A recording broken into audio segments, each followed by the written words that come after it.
Hello and welcome to That British Homestead. Today I'm going to prune this side of the allotment. Let's get started. These raspberries have done producing for the year, so what I'm going to do is chop them down to the ground. This will allow more and better shoots to be able to grow up and replace them next year, producing more raspberries. These aren't going to produce anything else ever again. They only produce one lot of raspberries and they're done. It is ridiculous how quickly these went from having actual raspberries on to being dead little canes. It was the snow that killed all the raspberries. I know. I was really sad because of the drought this year, we kind of had very late raspberries, didn't we? And everyone was like, oh my goodness, got such late raspberries. And I was so excited. And I had lovely big raspberries, but none of them really got ripe. And then the snow came and then they died. So I'm just going to chop them all the way down. I'm doing like a chop and drop idea with this bed. As you know, I'm going to be doing all different things with each of my beds here at the allotment. I've got enough space for experiments, so I'm doing all sorts of things.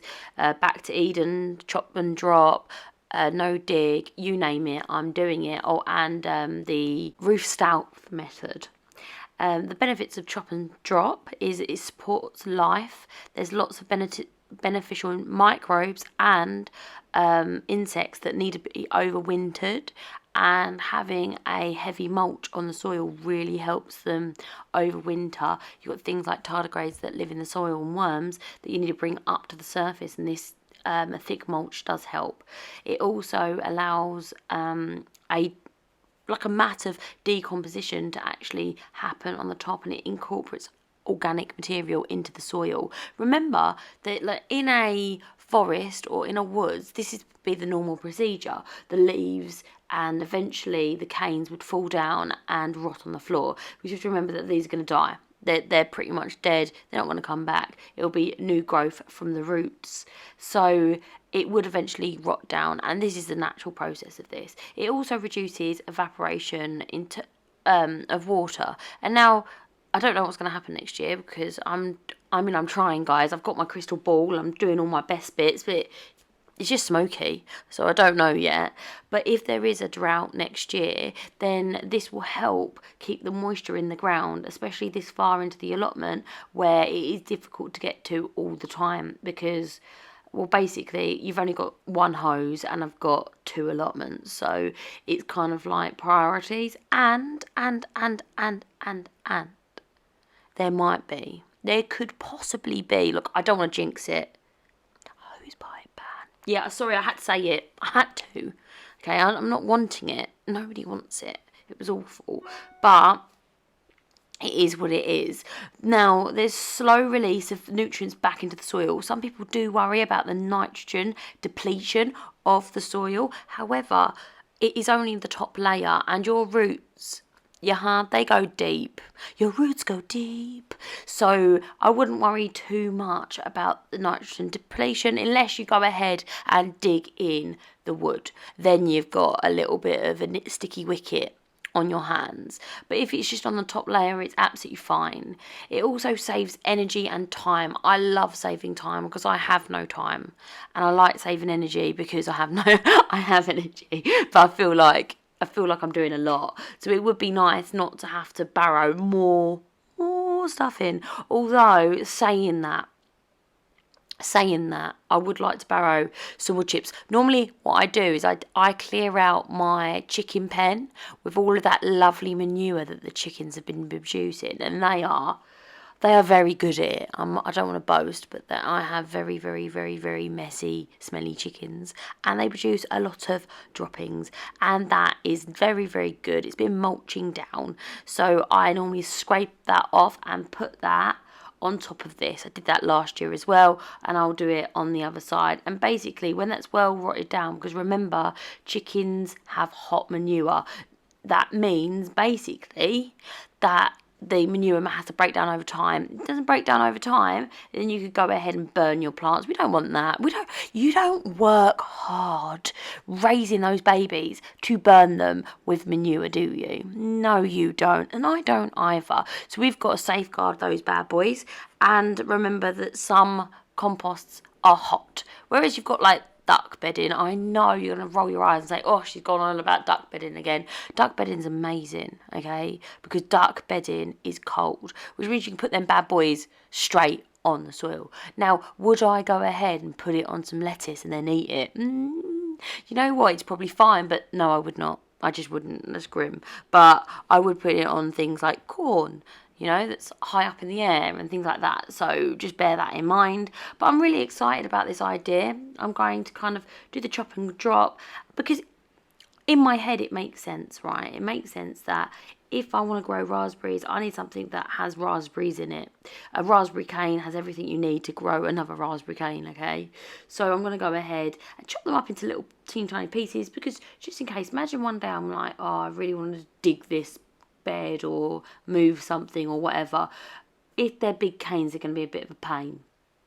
I've also saved some of the larger canes from my tapery bush, what is it, treelet, I don't know, and basically what I'm going to be doing with them is I'm going to be keeping them, drying them out, and I'm going to try to use them as a support for my peas because I'm growing Meteor, which is a bush-like small pea that doesn't need a wigwam or anything, but it needs like some support. So I thought that would be a really good idea because A, I don't have to buy it, B, it's already down the plot, and C, I thought it'd look cool. So I don't know, I've never done that before. In my head it sounds good. It might rot and be completely useless within a year, but that's okay because I'll have more next year. And I feel like the tapery canes, I'm not really sure what I'm meant to be calling them, guys, because to be honest, I've never grown them. I literally inherited it. The canes, I'm going to call them canes because they're cane-like. Oh, canelets. They are really, really good for like peas, I think, in my head, because they've got like little niggly bits where the pea can like climb on and kind of go up, and I'm quite excited about that. Now, this bed, I don't know how old this bed is because, to be honest, I inherited this allotment. The great thing about allotments and the worst thing about allotments is that when you inherit them, you don't know what you've inherited. You find wonderful and great things like this raspberry bed. I love raspberries. I eat them all the time, especially when they're in season and I'm down the allotment. I've got a lovely tapery treelet and etc. But you also don't know what you're going to expect with them. I don't know how old they are. They seem to be in good condition from what what I'm seeing. I also have some polar raspberries that I have down the house, and I do want to move them down the allotment. So I might be digging them up and moving them down this winter because this is the best time to move anything. If you've got a tree or any canes or any bushes or anything like that, this is the time of year that you move them bad boys whilst they're sleeping, and they wake up and like, oh, I'm always been here kind of thing. But I just thought that this was like a really cool and fun, great way to do everything. Now the thing is I won't know if this is effective unless I do every which way. Okay, if I do every which way, then I'll be like, okay, I know that X method is just not for me. It might be for everybody else to be amazing, that's awesome, but it might just not be for me, right? Or I might try a method that I never thought of doing, like the roof stout method. I only found out about that a year ago, and I was like, oh, I like that idea. So I tried that where I'm growing my gravy tree, my garlic, and I put a load of hay on top, it's rotted down. I put more hay on top, it rots down, and so far so good. I really like it.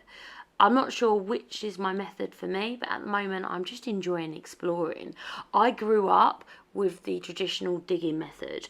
Every winter you stripped the garden and you dug in horse manure, you let it rest, and the frost break down the sods. That's how I was taught. That was what Nanny did. So that's what I thought that you needed to do. However, when I started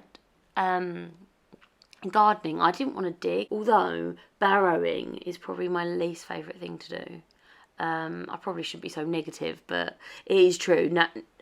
It's a toss-up. Digging or barrowing both seem to have their limitations, but this, you see, this seems like a good idea because I don't have to move it, but I would like to probably get some of that wood chippy horse manure, chicken manure on top of this and see how it goes.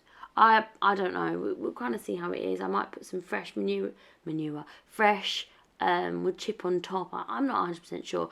This bed does have an issue with bindweed. It's a lot better this year. It's a lot better than it was the first year. And I know it's going to be better again and better again. And I wonder if it was because I did such deep mulch. I must have put a good 4, 5, 6 inches of mulch on top of this bed last winter.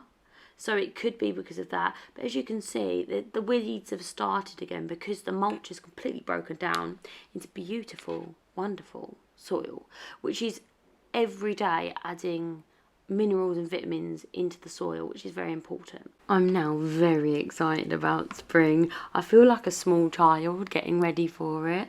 I have literally just sat there and counted how many weeks do I need before the next frost. Okay, what can I plant now? What can I do now? I feel like I don't know how I just managed to get through. I'm just so full of beans for the spring to come.